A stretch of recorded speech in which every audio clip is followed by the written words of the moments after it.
إذا السماء انشقت وأذنت لربها وحقت وإذا الأرض مدت وألقت ما فيها وتخلت وأذنت لربها وحقت يا أيها الإنسان إنك كادح إلى ربك كدحا فملاقيه فأما من أوتي كتابه بيمينه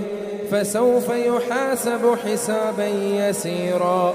وينقلب إلى أهله مسرورا وأما من أوتي كتابه وراء ظهره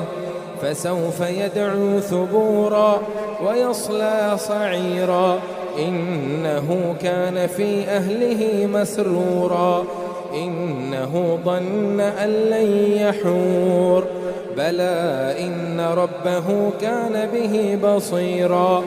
فلا أقسم بالشفق والليل وما وسق والقمر إذا اتسق لتركبن طبقا عن طبق فما لهم لا يؤمنون وإذا قرئ عليهم القرآن لا يسجدون بل الذين كفروا يكذبون والله أعلم بما يوعون فبشرهم بعذاب أليم إلا